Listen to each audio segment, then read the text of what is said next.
Percy would not stop teasing Thomas about the time he tried to move out without his driver and ended up in the station master's dining room. "How rude of you it was to interrupt their breakfast," Percy laughed. "Shut up," soothed Thomas. "It wasn't me, it was that careless cleaner meddling with my controls." Percy only chuckled. He knew the accident wasn't Thomas's fault, but thought it very funny. The station master was away while his home was being repaired, and another came in his place. Percy loved trading jokes with the station master, but found that the new one did not have a good sense of humour. "I don't have time for your follies," he said severely one morning. "We have timetables to keep, and our passengers must not be disappointed." The new station master did keep to the timetables and kept to them almost too well. Even if an engine was only a minute late, they were certain to hear about it. The station master called the engines disobedient, which made them cross. "I'm tired of the new station master pushing us around," Percy said one afternoon. "I'd like to give him a piece of my mind." Thomas and Toby shared a look of reluctant agreement. "It won't be much longer before the old station master returns," Toby said finally. "Just wait and see." But the three of them were secretly afraid that things wouldn't get better. One morning, Percy was bringing passengers on holiday up the branch line to the junction. They would then be taken to the canal to enjoy the day on the water. They were making good time, but Percy felt hot and bothered. "I feel like I'm straining," he said to his driver. "I don't feel well at all."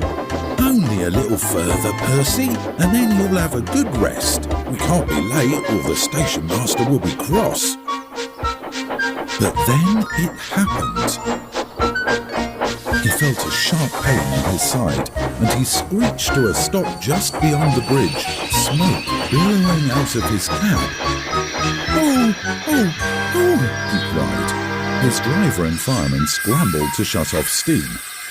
"One of your pipes is leaking," said the driver. "We'll have to take you to the works to mend it. In the meantime, we'll have to wait here for another engine." This made Percy sad.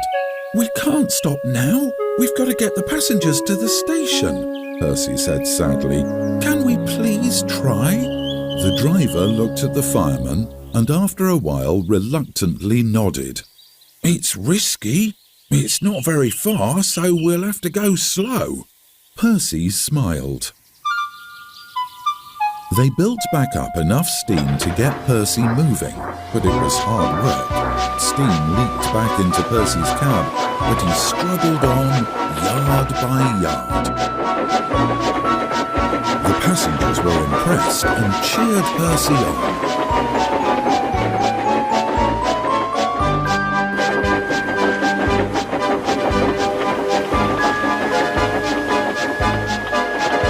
It was getting dark by the time they arrived at the station. On the platform was the station master.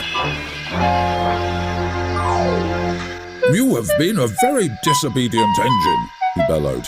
If you aren't going to be on time, then perhaps we should find another engine to replace you.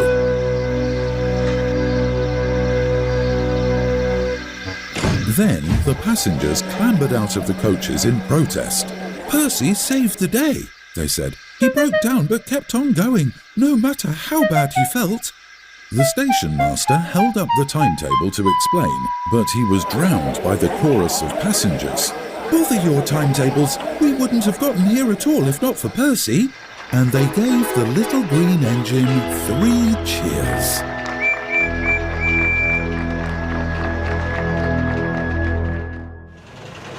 After Percy left to be mended, the yard became a much more peaceful place. The station master realised that in order to have the confidence of his passengers, he had to have confidence in the engines too.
Tommy sees the cheeky one.